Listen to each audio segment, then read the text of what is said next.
I never expected my military career to collide with my family drama at my cousin's wedding. As I stood awkwardly by the bar in my formal dress, my father's voice cut through the reception chatter like a knife.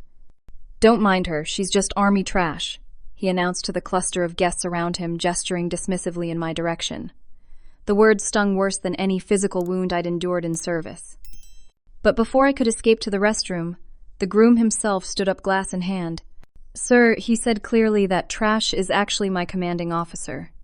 My father sputtered and spat expensive red wine across his pristine white shirt as every head in the room turned to stare. Growing up as the eldest daughter of Thomas Wilson meant expectations were always sky high.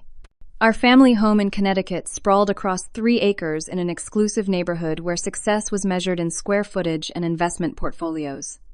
From my earliest memories, my father had my life planned out: prestigious business school, followed by a position at Wilson Financial Strategies, his investment firm that catered to the ultra-wealthy. He spoke about my future role in the company before I could even understand what stocks were. "Brianna, this will all be yours someday," he would say, gesturing around his mahogany-paneled office with its view of the city skyline. The Wilson name means something in this town. But even as a child, I felt suffocated by these expectations. While my father pushed finance summer camps and advanced math tutoring, I found myself drawn to history books about great leaders and stories of service. The military fascination started when my 8th grade class was visited by a female Army officer who spoke about leadership and purpose. Something clicked inside me that day that never unclicked. The argument when I announced my decision to enlist instead of attending Harvard Business School was apocalyptic. I was 22, college degree in hand, when I broke the news over our traditional Sunday dinner.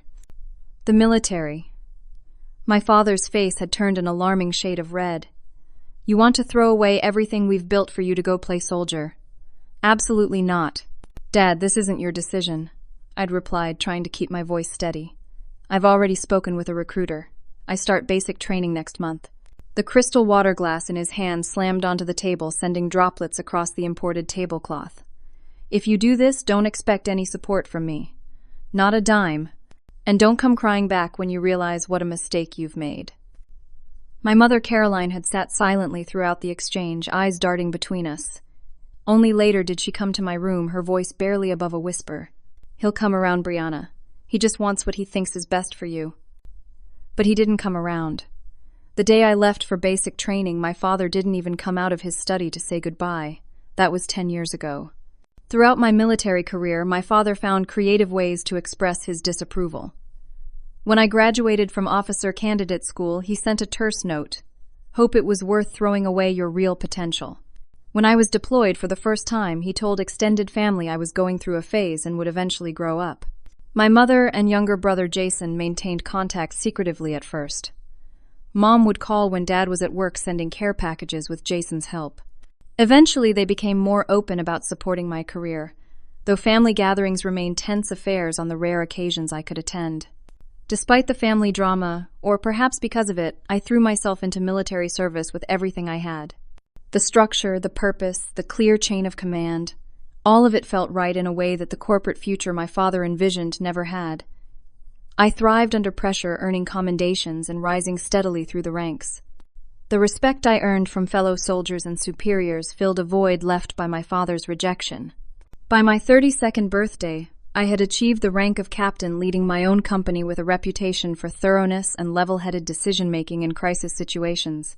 My soldiers trusted me, and I took that responsibility more seriously than anything in my life. The wedding invitation arrived during a particularly intense training cycle. My cousin Amanda, daughter of my father's sister Margaret, was getting married at one of those exclusive vineyard venues that cost more than most people's cars. I hadn't seen most of my extended family in years, but Amanda and I had always been close as children. Still, I hesitated, knowing my father would be there in all his judgmental glory. The invitation sat on my desk for 3 days before my commander, Colonel Hayes, noticed it during a briefing in my office. "Family wedding, Captain Wilson?" she asked, gesturing to the elaborate card. "Yes, ma'am. My cousin's." "You should go," she said simply. "We push ourselves to protect families. Don't forget to nurture your own."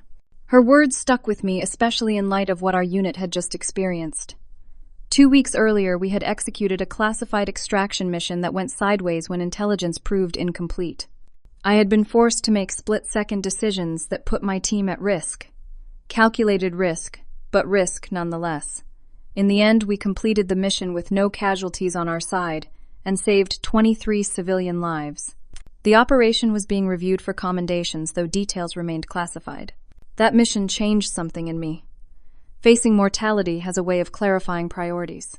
I filled out the RSVP card that evening, checking will attend and requesting a +1, though I had no intention of bringing a date. The extra seat just gave me an escape option if things got uncomfortable. What I didn't know when I mailed that response was that Lieutenant Jack Taylor, a soldier I had personally recruited from another unit 2 years earlier, was the groom.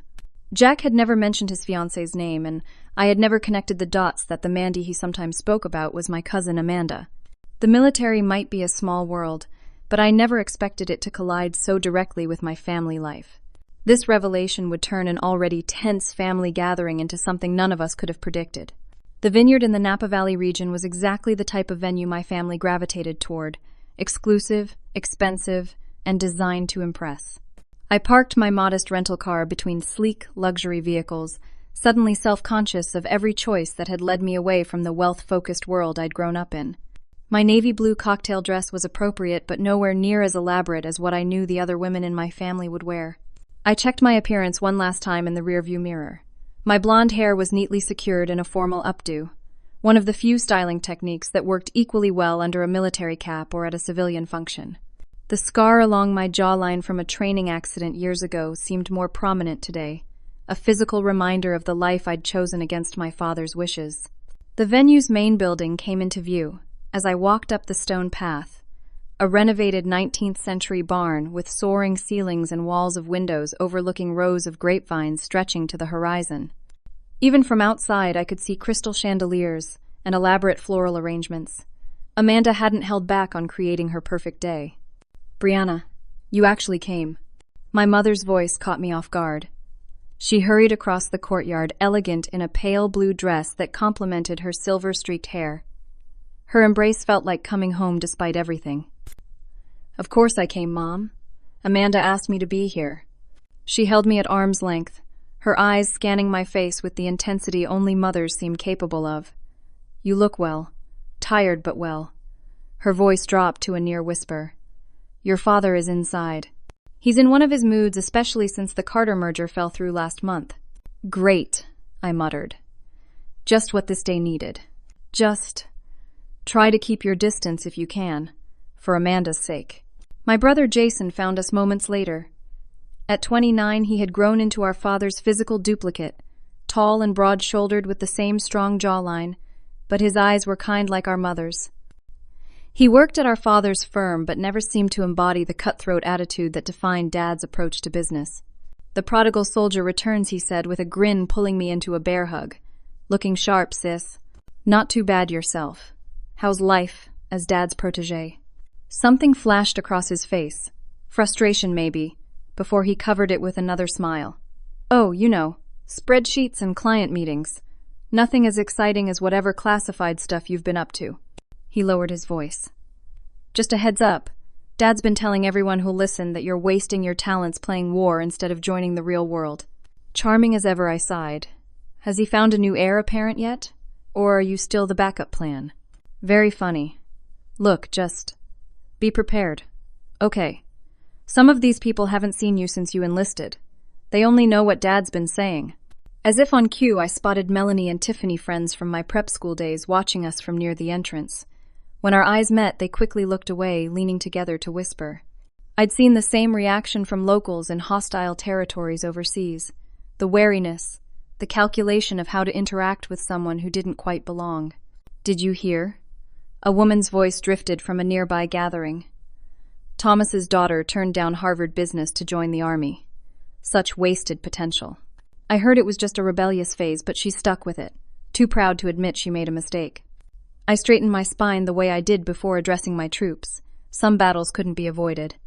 Inside the venue, preparations for the ceremony were in full swing.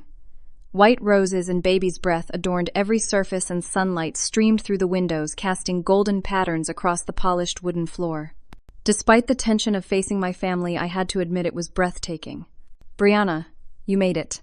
Amanda rushed toward me radiant in a white silk robe, her dark hair styled in elaborate curls. At 30, she looked more like her mother, my Aunt Margaret, than I remembered. I wouldn't miss it, I said, genuinely happy to see her excitement. Everything looks amazing. It's been insane, she confessed. But worth it. I'm so glad you're here. Jack speaks so highly of military service. He's going to be thrilled you came. I blinked, surprised. You know I'm in the military. Of course I know Dad and Uncle Thomas don't talk about it much, but I think what you do is incredible. She squeezed my hand. Jack says the same thing. Before I could ask more about her fiancé's apparent familiarity with military service, her wedding planner whisked her away to deal with a florist emergency. Left alone, I wandered toward the seating chart display, curious where I'd been placed. My finger traced down the alphabetical list of guests, finally landing on Wilson Brianna. Table 23. My heart sank as I scanned the venue and counted. Tables 1 through 10 were clearly positioned prominently near the head table. Tables in the teens were still respectably central. But as my eyes found table 23 tucked into a far corner near the kitchen entrance, the message was unmistakable. I had been relegated to the equivalent of Siberia in wedding seating terms. Checking the damage, Captain. The voice behind me was unfamiliar, but the use of my rank certainly wasn't. I turned to find an older gentleman with white hair and the straight posture that instantly identified him as military. You must be Jack's commanding officer, he continued. I'm Arthur Preston, Amanda's great-uncle on her mother's side. Army myself back in the day. 10th Mountain Division. Captain Brianna Wilson, I replied, offering my hand. And actually, I'm Amanda's cousin, though I'm still trying to figure out how I know the groom. Arthur's bushy eyebrows rose. Well, I'll be damned. You're Thomas's daughter, the one who chose service over finance. Good for you, young lady. For the first time since arriving, I felt a genuine smile form. Thank you, sir. That means a lot. Don't thank me yet, he said, nodding toward the entrance. The dragon has arrived. I turned to see my father making his entrance, commanding attention without even trying. At 65, Thomas Wilson remained an imposing figure in his perfectly tailored tuxedo. His silver hair was immaculately styled, his posture radiating the confidence of someone who had always gotten his way. My mother hurried to his side, playing her usual role of supportive wife despite their strained relationship. His eyes swept the room in what I recognized as his client assessment gaze, categorizing everyone by their net worth and potential usefulness. When his gaze landed on me, his expression hardened into the cold mask I'd grown accustomed to over the past decade. He deliberately turned away, making a show of greeting distant relatives with enthusiastic handshakes. Well, I said quietly to Arthur, this should be an interesting wedding. Indeed, the old veteran replied. Table 23, you said. I believe I'll join you there. Seems like it might be the only place with interesting conversation. As guests continued to arrive, I discovered that table 23 was populated entirely by distant relatives who barely knew me or the bride and groom, the classic reject table at any family function. My father had clearly had input on the seating arrangements, ensuring I would be as far removed from the family spotlight as possible. What he couldn't have known was that this particular collection of wedding misfits would include not only Arthur, the retired Army colonel, but also 2 of Amanda's graduate school friends who were genuinely interested in hearing about life in the military rather than finance. For the first time, I wondered if my father's attempt to isolate me might backfire in ways none of us expected. The ceremony began at exactly 4 o'clock, with a string quartet playing Pachelbel's canon. As a military officer, punctuality was second nature to me, but I had to admire the precision with which the wedding planner orchestrated each element. I sat in the back row, giving my father plenty of space while still maintaining a clear view of the proceedings. As the groom's party took their positions at the altar, I felt a jolt of recognition. The tall man with short-cropped brown hair and a confident stance was unmistakably Lieutenant Jack Taylor, one of the officers under my command. Our eyes met briefly across the room, and I saw the flicker of surprise cross his face before professional composure took over. He gave an almost imperceptible nod before focusing on the doors through which his bride would soon appear. The pieces suddenly connected. Jack had mentioned his fiancée was from a wealthy family in Connecticut, but I'd never made the connection to my own relatives. The military was large, but apparently not large enough to keep my professional and personal worlds separate. As Amanda floated down the aisle on her father's arm, I felt unexpected emotion tighten my throat. My cousin looked radiant, her face glowing with the kind of happiness I rarely witnessed in my line of work. For a moment, I wondered what my own wedding might look like. If I would ever prioritize a personal life over the career that had become my identity. The thought of relationships brought a pang of regret. My last serious boyfriend had ended things after my second deployment, unable to handle the distance and danger inherent in loving someone in active service. "I can't compete with the Army," he had said. "It will always come first with you." At the time, I had been more relieved than heartbroken, which told me everything I needed to know about my priorities. The ceremony itself was touching and mercifully brief. Jack and Amanda had written their own vows, speaking of partnership, respect, and growing together. I was struck by Jack's promise to support your dreams as equal to my own, a sentiment my father had clearly never embraced when it came to my choices. At the reception, I found myself seated at the dreaded table 23, as expected, though Arthur's presence made it more bearable. The elderly veteran had amazing stories from his service days, and I found myself relaxing as we exchanged experiences across generations. After the newlyweds' first dance, Amanda's father gave a toast that unexpectedly moved me. Uncle Robert spoke about watching his daughter grow into a woman who knew her own mind and followed her heart even when it led her in unexpected directions. "The greatest gift we can give our children," he said, "is the courage to become who they truly are, not who we imagine them to be." I couldn't help glancing at my own father, who sat stone-faced through the speech. Our eyes met briefly before he looked away, his disapproval as palpable as ever. My mother seized a moment during cocktail hour to approach my table tactfully, waiting until I was momentarily alone. "Your father had a rough quarter at the firm," she said, without preamble. "The stress is making him more difficult than usual. Perhaps if you spoke to him first." "Mom," I said gently, "we both know Dad has no interest in reconciliation. I'm here for Amanda, not to rehash decade-old arguments." "But you've done so well in your career," she insisted. "You're a captain now. He might respect that if you presented it in terms he understands. Leadership responsibility." "My promotion to captain was 2 years ago," I pointed out, surprised she knew about it at all. "And Dad has made it crystal clear that no military achievement will ever compare to what I could have accomplished in his world." Before she could respond, my Aunt Margaret approached, champagne in hand and determination in her stride. "Caroline, stop monopolizing my military niece," she said with the slight tipsiness of someone 3 glasses into celebration. She turned to me with a wide smile. "Brianna, I was just telling everyone at our table about your promotion to captain. So impressive." I blinked in surprise. "Thank you, Aunt Margaret." "Thomas never mentioned it, of course," she continued, oblivious to my mother's warning look. "Had to hear it from Robert, who heard it from Amanda, who apparently heard it from the groom. Quite the roundabout for family news." As she chatted on, I caught snippets of my father's voice from a nearby conversation with his business associates. "Military leadership, please. Try managing billions in assets with actual consequences for failure. Playing war games with government money hardly compares to real business strategy." I excused myself from my aunt and mother, seeking refuge at the bar. As I waited for a glass of water, an elderly gentleman in a dated but immaculate suit approached. "Pardon me, young lady, but are you the Wilson who serves as an Army captain?" I nodded, expecting another backhanded compliment or expression of surprise that a woman from my background would choose military service. "George Sullivan," he introduced himself. "I served with the 101st Airborne in Vietnam. Your great-uncle William was my commanding officer." "Great-uncle Will," I said, surprised. I didn't know much about his service. My father doesn't talk about that side of the family. "Doesn't surprise me," George said with a knowing look. "William believed in service over wealth. Made quite a few speeches about it at family gatherings, as I understand it. Caused quite a rift with your grandfather." We fell into an easy conversation about military history and the evolution of combat tactics over generations.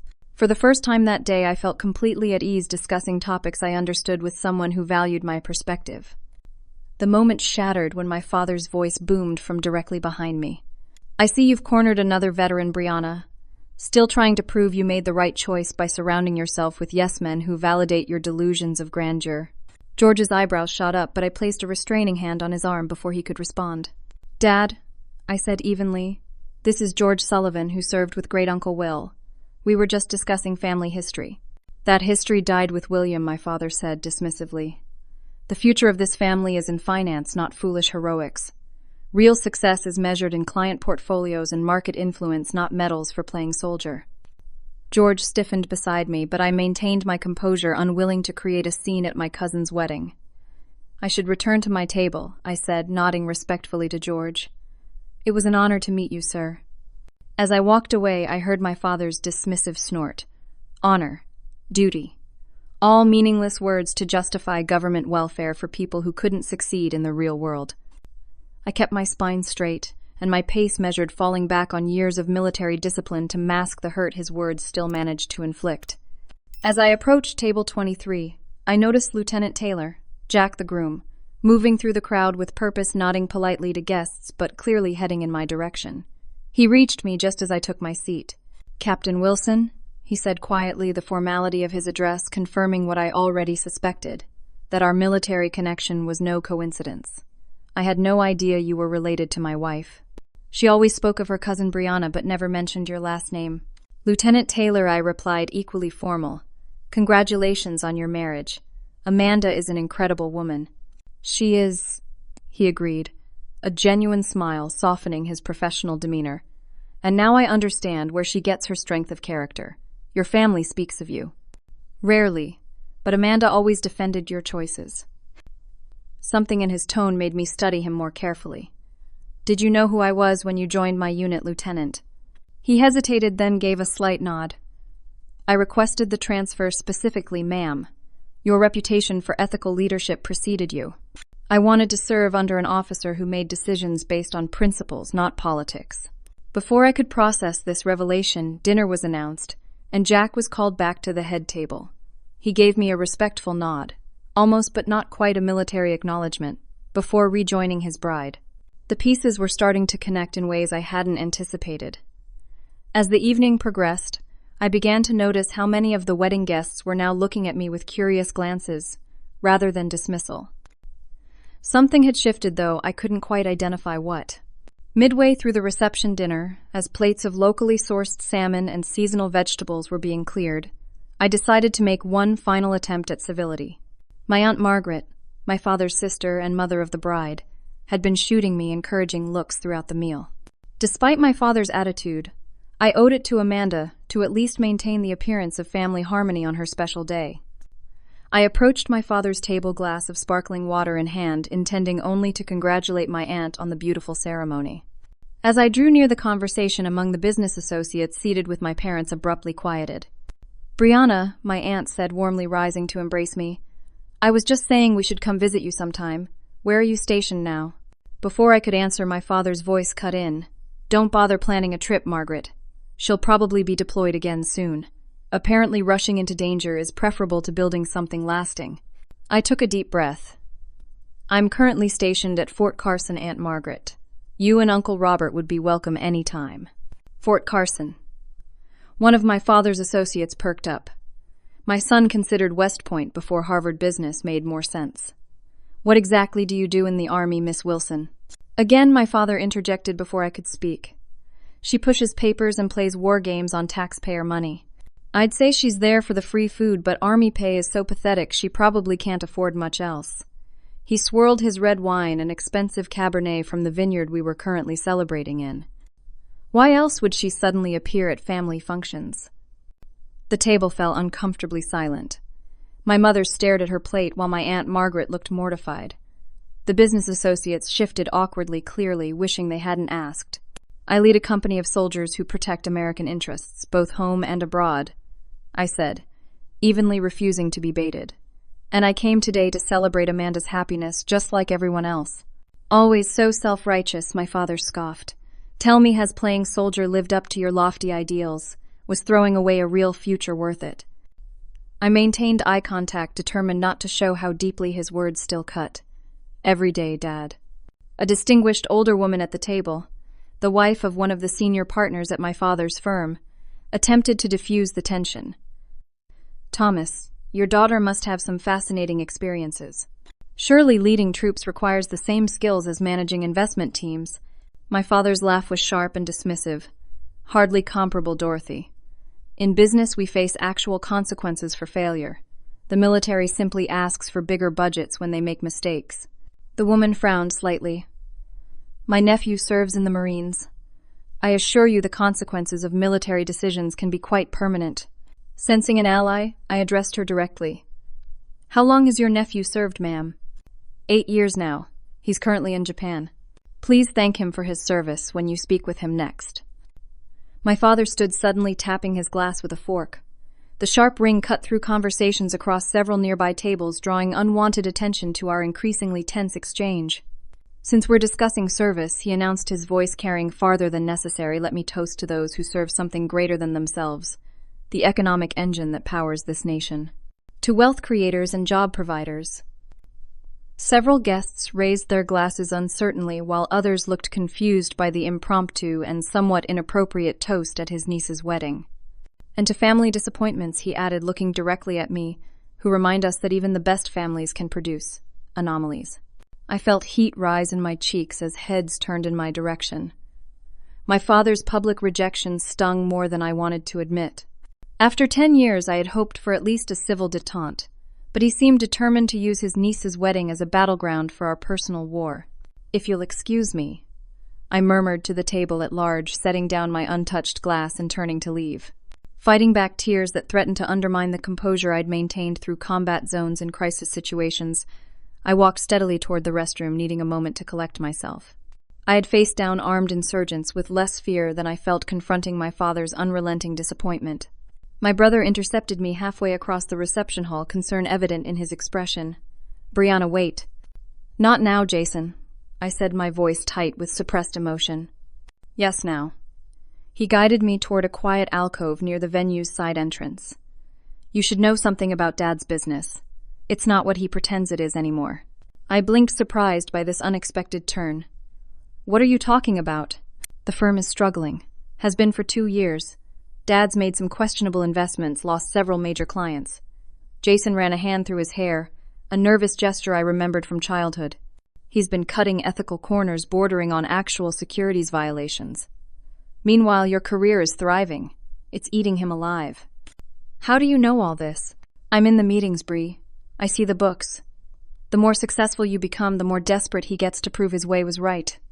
He squeezed my arm gently. Don't let him win by driving you away. Not today.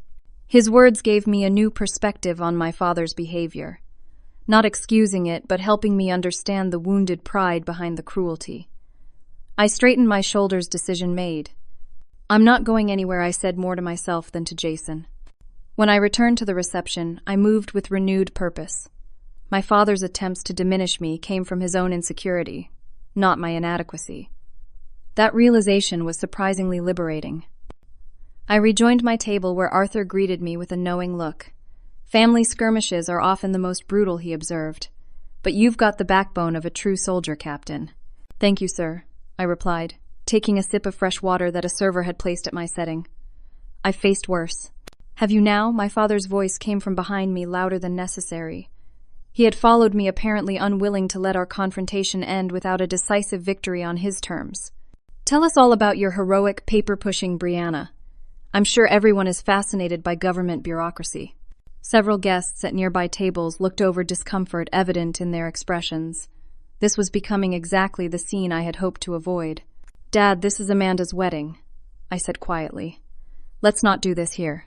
Ashamed to discuss your career choices, I would be too. He turned to the table at large. Don't mind her. She's just army trash who couldn't cut it in the real world. Another trust fund kid playing soldier, while actual Americans do the real fighting. The words hit like physical blows.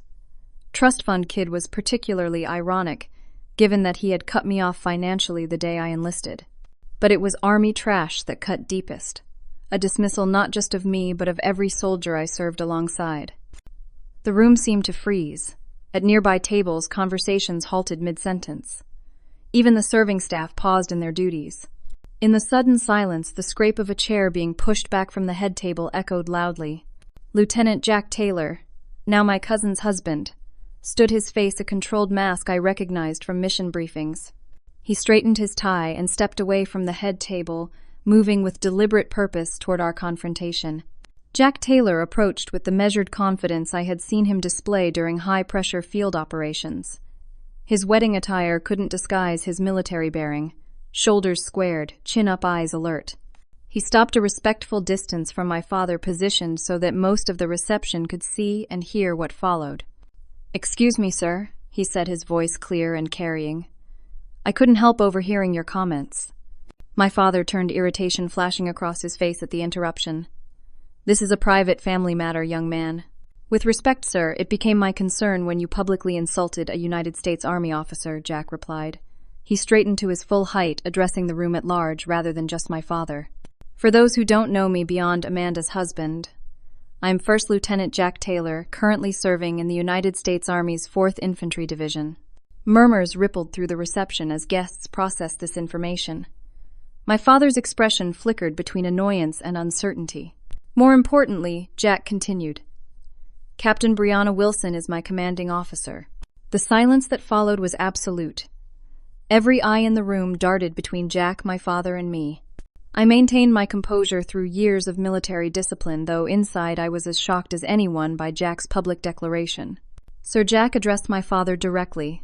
"The Army trash you referred to is one of the most respected officers in our battalion.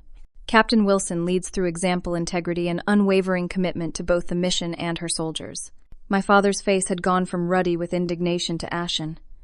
He opened his mouth to speak, but Jack continued. 3 weeks ago, Captain Wilson led an operation that I'm not at liberty to detail fully due to security classifications. What I can tell you is that her quick thinking and courage under fire saved the lives of 23 American civilians and every soldier under her command. Gasps and murmurs spread through the reception. My father remained frozen wineglass half raised to his lips. When intelligence proved faulty and our unit faced unexpected resistance, Captain Wilson personally led the most dangerous element of our extraction. She was the last person to board the evacuation vehicle, ensuring every civilian and soldier was accounted for first. As Jack spoke, I noticed Amanda watching from the head table, a small smile playing at her lips. Unlike me, she didn't seem surprised by her new husband's speech. I realized she must have known about our connection all along. I specifically requested a transfer to Captain Wilson's command 2 years ago based on her reputation for ethical leadership, Jack continued. When I met Amanda and learned of the family connection, I was hoping to finally meet the officer whose career I've followed since my days at West Point. He turned to address me directly, and to my astonishment rendered a perfect military salute, completely inappropriate at a civilian wedding but powerfully symbolic to everyone watching. "Captain, it's my honor to serve under your command, and an even greater honor to now call you family." In that moment, as Jack's hand held the salute, my father finally reacted. He took an automatic sip of his wine and promptly choked, spraying expensive Cabernet across his pristine white shirt and the tablecloth. He coughed violently, eyes watering, as the room's attention shifted from Jack's powerful speech to my father's undignified sputtering. As Jack returned to the head table, a strange thing happened. Guests began to approach me. Distant relatives, friends of the family, business associates I barely remembered from childhood gatherings. Each expressed variations of the same sentiment: respect, curiosity, even admiration. "Captain Wilson, I had no idea. Your father never mentioned your rank. Would you mind telling me more about your service?" My Aunt Margaret hurried over, gripping my hands tightly. "Brianna, I am so sorry about your father's behavior. If I had known the full story." "Well, you wouldn't have been at table 23, that's for certain." Amanda appeared at my elbow, radiant despite the drama. "I wanted Jack to be the one to tell everyone," she confessed. "He's admired you for years, even before we met. When he realized you were my cousin, he couldn't believe it. Said it was like discovering his professional hero was also family." "You knew all along?" I asked, still processing the rapid turn of events. She nodded. "Jack wanted to request you as a special guest in uniform, but I thought that might be too much for Uncle Thomas to handle. Clearly, I underestimated how badly he'd behave anyway." Across the room, my father had extricated himself from his wine-soaked table and was making his way toward an exit, my mother hurrying behind him. Several guests attempted to intercept him, perhaps curious about his reaction to the revelations about his daughter, but he brushed past them without acknowledgement. As the reception resumed its normal rhythm, I found myself surrounded by people genuinely interested in my military experiences. For the first time at a family gathering, I was being valued for the path I had chosen rather than judged for the one I had rejected. The sensation was both foreign and deeply gratifying. Jack rejoined the celebration, moving easily between his role as newlywed groom and respected officer. When he approached me again, he spoke more quietly for my ears alone. "I hope I didn't overstep, Captain. Amanda and I discussed it, and we felt it was time someone set the record straight with your family. At your own wedding, Lieutenant." He grinned, looking younger than his 32 years. "What better time everyone important to both of us is here. Besides," he added, his expression growing serious, "what you did on that extraction mission deserves recognition even if the details remain classified." Just as our conversation ended, my phone vibrated in my clutch. Normally I would never answer during such an event, but the special ringtone indicated a call from command, potentially important enough to warrant the breach in etiquette. I excused myself to a quiet corner. "Captain Wilson," I answered crisply. "Captain, this is General Hayes." The familiar voice of my commanding officer was unexpected. "I apologize for disturbing your family leave." "Not at all, sir. What can I do for you?" "I wanted to inform you personally before the official channels take over. The review board has completed their assessment of Operation Northern Light." I tensed. The classified mission Jack had referenced had been under intense scrutiny due to the changes I'd made to the approved operation plan in the field. "The board has recommended you for the Silver Star, Captain. Your actions saved lives while demonstrating exceptional valor. The paperwork is being processed as we speak." I struggled to find words. The Silver Star was the third highest military combat decoration, not something awarded lightly. "Thank you, sir. The team deserves the credit. The team will receive appropriate recognition as well. But your personal courage under fire was specifically cited." He paused. "Congratulations, Captain Wilson. The ceremony will likely be scheduled for next month. My office will be in touch with details." As I ended the call and turned back toward the reception, I realized several guests at nearby tables had overheard enough to piece together the news. Within minutes, whispers had spread through the venue. My father's earlier dismissal of my service now stood in stark contrast to the recognition coming from the highest levels of military leadership. The reception had transformed from an ordeal to be endured into something unexpected. A public vindication of the path I had chosen against all familial pressure. As I rejoined the celebration, I caught sight of my father standing alone on the venue's terrace, staring out at the vineyard's rolling hills, his posture conveying a defeat that no financial success could offset. The remainder of the reception unfolded like an alternate reality from the wedding I had anticipated attending. Instead of being the family outcast relegated to the forgettable corners of conversation, I found myself at the center of genuine interest. Relatives who had previously avoided eye contact now approached with questions about military life, overseas deployments, and leadership challenges. My table 23 companions, once fellow exiles, now basked in the reflected attention of sitting with the suddenly noteworthy Captain Wilson. Arthur, the Vietnam veteran, beamed with vicarious pride as he added colorful context to my more moderated explanations of military service. "The captain here is being modest," he would interject when I downplayed the challenges of command. "Leading troops in today's complex environments requires more skill than running most Fortune 500 companies." As the evening progressed, I shared authentic stories about military life. Not the glorified battle narrative civilians often expected, but the genuine human experiences that defined service, the profound bonds formed under pressure, the glorified battle narratives. Weight of responsibility for others' lives, and the sense of purpose that made every hardship worthwhile. The most valuable lesson I've learned, I told a circle of attentive listeners, is that true leadership isn't about personal achievement. It's about creating the conditions for your team to succeed, even when that means putting your own comfort or safety last.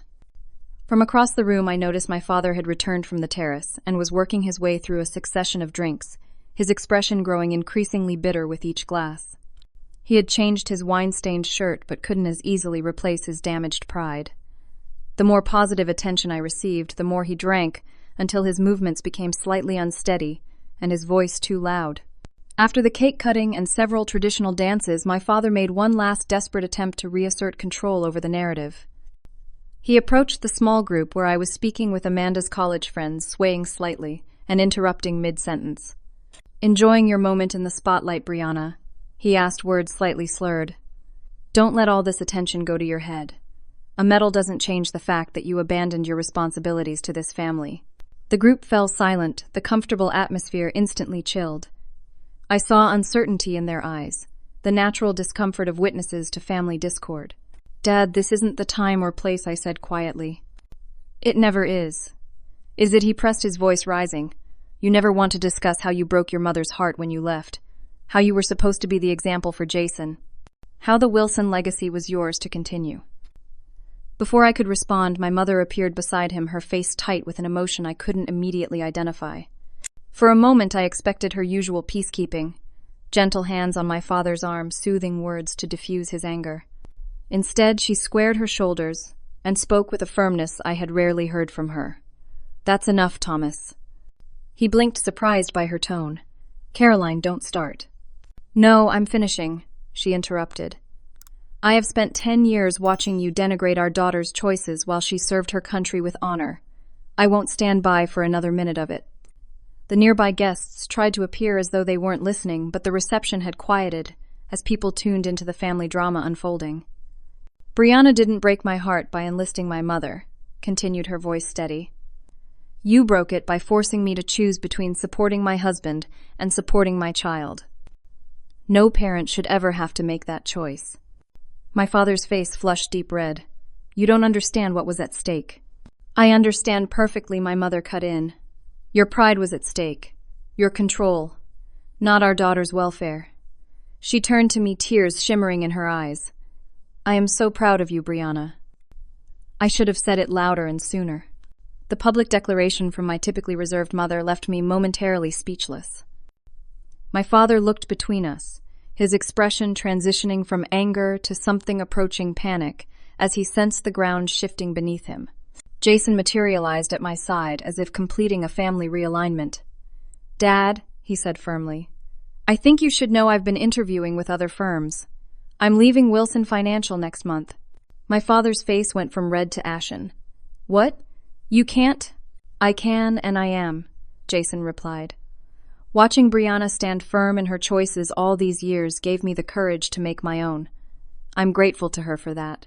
Unlike you, I don't see her service as a rejection of family values. I see it as the ultimate expression of the integrity you only talk about but don't practice. My father seemed to physically shrink before our eyes, the cumulative impact of these revelations finally penetrating the armor of his certainty. For the first time in my adult life, I saw vulnerability in his expression. Before he could respond, Uncle Robert approached, clapping a hand on my father's shoulder. "Thomas, I think you need some air. Let's step outside." As my uncle led my father away, other family members moved forward, filling the awkward void with surprisingly supportive comments. "Your mother's right," Brianna, Aunt Margaret said. "We should all be proud of what you've accomplished." "My granddaughter is considering ROTC in college," another relative offered. "Would you mind if she contacted you with questions?" The conversation gradually rebuilt itself around positive connections rather than old grievances. Throughout the remainder of the reception, various extended family members shared how my story had influenced their own children or grandchildren. One cousin revealed that her daughter had written a school essay about me piecing together my military career from fragments mentioned at family gatherings over the years. She titled it, "My Hero Cousin," she told me, showing a photo of a smiling 12-year-old on her phone. "You've been making an impact on this family even when you didn't know it." As the celebration began winding down, Jack sought me out for a private word. "There's something else you should know, Captain," he said, his expression serious despite the festive setting. "Before I requested transfer to your unit, I was briefly assigned to a joint task force that reviewed operational security at several financial institutions. I frowned not seeing the connection, and Wilson Financial Strategies was on our watch list," he said quietly. "Nothing actionable at the time, but there were concerns about their compliance practices and potential exposure to certain foreign investments." The revelation hit me like a physical blow. "Are you saying my father's firm is under military intelligence scrutiny?" Jack chose his words carefully. "I'm saying that the ethical corners your brother mentioned your father cutting might have broader implications than just SEC violations. His business practices directly contradict everything you stand for as an officer." The irony was almost too perfect. My father had spent a decade denigrating my career choice while potentially engaging in exactly the kind of behavior my service worked to protect against. His definition of success had become so warped that he couldn't recognize his own moral compromise. As the reception drew to a close, I spotted my father sitting alone at a deserted table, nursing what appeared to be plain water. The defiance had drained from his posture, leaving only exhaustion. Despite everything, something pulled me toward him. Not the need for approval that had haunted my younger years, but a sense that this moment represented a crossroads for both of us. I approached quietly, taking the seat across from him without invitation. For several moments we sat in silence, the cheerful dance music creating a strange counterpoint to the heaviness between us. "Congratulations on the Silver Star," he finally said, his voice lacking the cutting edge from earlier. "I gather it's a significant honor." "It is," I confirmed, "though it represents the work of many people, not just me." He nodded slightly, staring into his water glass as if it might contain answers. "Your brother is really leaving the firm." It wasn't a question, but I answered anyway. "It sounds like he needs to find his own path, just like I did." "The firm won't survive without him," my father said, an admission that clearly cost him. "I've made miscalculations. The market has changed. Younger clients want ethical investment strategies, social responsibility." He waved a hand dismissively, though the gesture lacked his usual confidence. "Maybe that's not a miscalculation," I suggested. "Maybe it's evolution. Adaptation." He looked up, really seeing me for perhaps the first time that day. "Is that what they teach you in the army? How to adapt when strategies fail?" "Every day," I said simply. "The first thing they teach officers is that no plan survives first contact with reality. The measure of leadership isn't having a perfect plan. It's how you adjust when circumstances change." For a moment, I glimpsed understanding in his eyes, a flash of recognition that perhaps our worlds weren't as different as he had always insisted. Leadership principles transcended specific contexts, whether in combat zones or boardrooms. "I don't know how to fix what's broken," he admitted the words. Clearly difficult for a man who had built his identity on having all the answers. The firm, the family, any of it. The vulnerability in his confessions stunned me more than any of his earlier cruelty had. This was my father, stripped of pretense, finally acknowledging his own limitations. "You start by recognizing the real problem," I said, falling naturally into the mentoring role I used with new officers. "Is it really about declining profits, or is it about losing sight of why you started the firm in the first place?" He looked at me sharply. "What do you know about why I started the firm?" "Grandpa told me years ago. You wanted to help families build security for their futures. Real families, not just the ultra-wealthy. That was before I was born, but he said you were passionate about it." My father's expression softened with surprise. "He told you that?" I nodded. "He was proud of your original vision. Said it had heart." A long silence stretched between us as he absorbed this. Finally, he asked, "How would you approach it if this were one of your military problems?" The question felt like an olive branch, awkwardly extended but genuine. For the first time in my adult life, my father was asking for my perspective rather than dismissing it. "I'd start by rebuilding trust," I said carefully. "With clients, with regulators, with family. I'd identify the ethical compromises that led away from the original mission, and I'd correct them even if it meant short-term losses." "That's difficult," he acknowledged. "Leadership usually is," I replied. "But based on what Jason and Jack have told me, continuing on your current path isn't an option anyway. The question is whether you want to go down with the ship or chart a new course." My father looked around the reception, taking in the celebration continuing around us. The connections, the joy, the community he had been too preoccupied with status to fully participate in. "I've missed a lot, haven't I?" It wasn't really a question, but I answered anyway. "Yes, but it's not too late to start paying attention to what actually matters." As we sat in surprisingly comfortable silence, Amanda and Jack approached hand in hand, glowing with the special radiance of newlyweds. "Uncle Thomas, Brianna, Amanda," said warmly, "thank you both for being part of our day." My father stood, summoning a genuine smile that transformed his face. "Amanda, you look beautiful. Your grandfather would have been so proud." He turned to Jack and, after a moment's hesitation, extended his hand. "Lieutenant Taylor, you gave me a lot to think about today. Take good care of my niece." "I will," Sir Jack replied, shaking his hand firmly. He glanced at me with a hint of his military deference. "And I'll continue learning from your daughter's example." As they moved on to bid farewell to other guests, my father turned back to me with a thoughtful expression. "You've built something meaningful, Brianna. Not what I wanted for you, but something real. The acknowledgement, however, small, felt like the first crack in a dam that had held back a decade of unspoken feelings. Not forgiveness, not yet, but an opening. A possibility that we might eventually find a way forward as father and daughter. Thanks, Dad, I said simply. That means a lot. As we watched the celebration around us, I realized that this wedding had become far more than I had anticipated. Not just my cousin's beginning, but perhaps the start of healing for our entire family.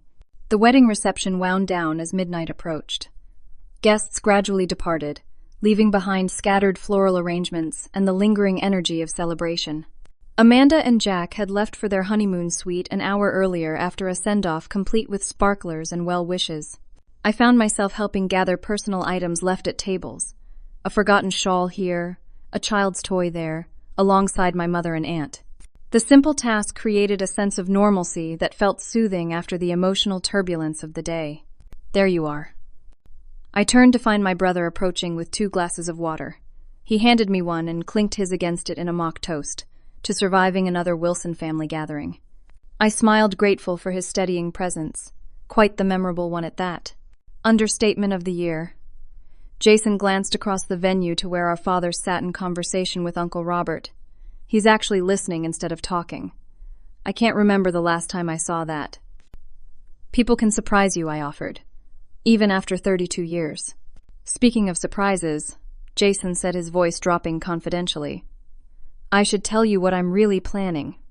I'm not just leaving Dad's firm, I'm starting my own.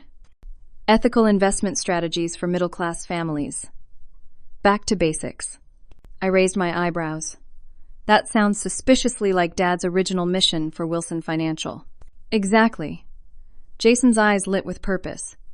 Before it became about status and wealth accumulation, I want to help teachers, firefighters, nurses, people with modest incomes but important contributions. Build security for their futures. Dad will see it as the ultimate betrayal, I warned. Maybe initially, Jason conceded, but I'm hoping he'll eventually see it as preserving the best parts of his legacy while discarding what went wrong. He hesitated before adding, I could use some advice on leadership, building the right team culture from the ground up. I blinked, surprised by the request. You want my input on a financial firm. I want my sister's input on creating an organization with clear values and ethical standards, he clarified. The context might be different, but the principles aren't. You've built that successfully. Before I could respond, our father appeared beside us, looking tired but more centered than earlier. The volatile anger had dissipated, leaving behind a man who suddenly seemed his full 65 years. Your aunt is looking for you, Jason, he said. Something about driving your mother home. Jason nodded and squeezed my arm before departing, leaving me alone with our father. For a moment we stood in awkward silence, the weight of the day's revelations hanging between us. Would you walk with me? My father finally asked, gesturing toward the venue's gardens. The night air might do us both good. I followed him outside, where the vineyard stretched into darkness, illuminated only by subtle landscape lighting and a nearly full moon. The spring air carried the scent of grapevines and earth, simple grounding smells that contrasted with the emotional complexity of the day.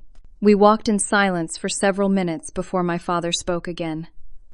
I've been thinking about what you said, about rebuilding trust and returning to first principles. I waited, giving him space to continue at his own pace. When I started the firm, I truly wanted to help ordinary families secure their futures. Somewhere along the way, that changed. He sighed, hands deep in his pockets as he stared out at the moonlit vines. Bigger clients, bigger commissions, bigger house, bigger reputation. Each step seemed logical at the time, but the destination wasn't what I intended. Mission creep, I said, using the military term. It happens in every organization without clear boundaries. He nodded slowly. Your brother told me he's starting his own firm. He mentioned it, I acknowledged cautiously. 10 hours ago, I would have seen that as a betrayal, my father admitted. Now I'm wondering if it might be an opportunity. He turned to face me directly. The firm needs a complete ethical overhaul. New leadership, new vision, and I need help. The word seemed physically difficult for him to pronounce. A man who had built his identity on being the one with answers, not questions. What kind of help? I asked. The kind that comes from someone who understands leadership as service rather than control. Someone who makes decisions based on principles rather than expedience. He met my eyes directly. I'm not asking you to leave the army. I'm asking if you'd be willing to advise me, us, on how to rebuild the firm with the ethical foundation it should have had all along. The request stunned me. After a decade of dismissing my career, my father was now asking me to bring my military leadership experience to bear on his most prized creation. It wouldn't be easy, I warned. Real ethical reform means hard choices, potential short-term losses, maybe even legal exposure for past decisions. I'm aware, he said grimly, but continuing as we have been isn't an option. Jack's revelation about military intelligence interest in our foreign investments made that crystal clear. I'd rather face the consequences of correcting course than continue down a path that betrays what the firm was meant to be. For the first time, I saw my father clearly, not as the infallible patriarch or the cruel critic, but as a flawed man who had lost his way and was finally willing to acknowledge it. The humility in his request was perhaps the most surprising element of all. I think I said carefully that this could be the beginning of something important, not just for the firm but for our family. Relief washed across his face, softening the hard lines that had defined his expression for so long. Then you'll help. On one condition I stipulated, that we approach this as equals, not father dictating to daughter or officer commanding civilian, but as two professionals with different but complementary expertise. He extended his hand. Partners, then. As we shook on our unexpected agreement, I recognized the significance of the moment. This wasn't the reconciliation I had occasionally imagined during lonely deployments. There was too much history for instant healing. But it was a beginning, a foundation we could build on one conversation at a time. We made our way back to the venue where the final guests were saying their goodbyes. My mother's expression when she saw us walking together spoke volumes, cautious hope tempered by the wisdom of long experience. As we prepared to depart, the bride and groom reappeared, having changed from their wedding attire into more comfortable clothes for greeting the last of their guests. Captain Jack said warmly, "Amanda and I wanted to thank you again for coming today." "I'm glad I did," I replied, surprised by how deeply I meant it. This turned out to be much more significant than I expected. Amanda embraced me tightly. "Jack always said you were a catalyst for positive change in your unit. Looks like that extends to families, too." Speaking of positive change, my father interjected, addressing Jack with newfound respect. "I'd appreciate the opportunity to speak with you further about those compliance concerns you mentioned. Perhaps when you return from your honeymoon." Jack glanced at me, seeking silent guidance. I nodded slightly, confirming that my father's interest was genuine. "Of course," Sir Jack agreed. "I'd be happy to share what insights I can within appropriate boundaries." As we said our final goodbyes and headed to our respective vehicles, I found myself reflecting on the extraordinary turn the day had taken. I had arrived braced for rejection and departed with the beginning of reconciliation. The hard-won lessons of my military career, about integrity, adaptability, and leading through example rather than authority, had finally translated into my personal life in ways I never anticipated. Standing in the parking lot beside my rental car, I looked up at the stars visible above the vineyard's rolling hills. The same stars had watched over me during deployments in distant lands, providing constancy amid chaos. Now they witnessed this personal mission, perhaps the most challenging of all, to rebuild a relationship I had long considered beyond repair. My father approached one last time before we parted ways. "I was wrong, Brianna," he said simply. "Not just today, but for 10 years. Your path wasn't a rejection of our family's values. It was an expression of what they should have been all along: service, integrity, courage." The words I had longed to hear for a decade landed with unexpected weight. Not because I still needed his approval, but because they represented something more valuable: the possibility of authentic connection based on mutual respect rather than obligation. "Thank you for saying that, Dad," I replied. "It means more than you know." As I drove away from the vineyard, following the winding country roads back toward my hotel, I realized that the true measure of success isn't found in wealth status or even professional achievement. It lies in having the courage to live authentically according to your own values, even when that means standing alone. The respect that matters can't be demanded or coerced. It can only be earned through consistent demonstration of character. My father had spent a decade trying to force my compliance with his vision, only to discover that true influence comes not from control, but from living with such integrity that others naturally want to follow your example. In the end, it wasn't my military rank or commendations that changed his perspective. It was witnessing the genuine respect I had earned from those who served with me. The wedding that began with humiliation had transformed into vindication, not because I had proven my father wrong, but because I had remained true to myself long enough for him to recognize what was right. The path forward wouldn't be easy or straightforward, but for the first time in my adult life, it held the promise of wholeness, of professional fulfillment and personal connection existing in harmony rather than opposition. Sometimes the hardest battle isn't fought against external enemies, but against the expectations that others place upon us. Victory comes not in defeating those who doubt our choices, but in living with such conviction that our example eventually speaks louder than their criticism. By standing firm in my truth, I had finally created space for my father to reconsider his. As the hotel came into view, I felt a deep sense of peace settle over me. Tonight had brought closure to one chapter and opened another, not just for me, but for my entire family. The wounds of a decade wouldn't heal overnight, but the first crucial step toward recovery had been taken, and that perhaps was the greatest victory of all. Have you ever had to stand your ground on a life choice that others criticized? How did staying true to yourself eventually change their perspective? I'd love to hear your stories in the comments below. And if this story resonated with you, please like, subscribe, and share it with someone who might need encouragement to follow their own authentic path. Thank you for joining me on this journey, and I wish you the courage to live according to your deepest values, regardless of outside pressure.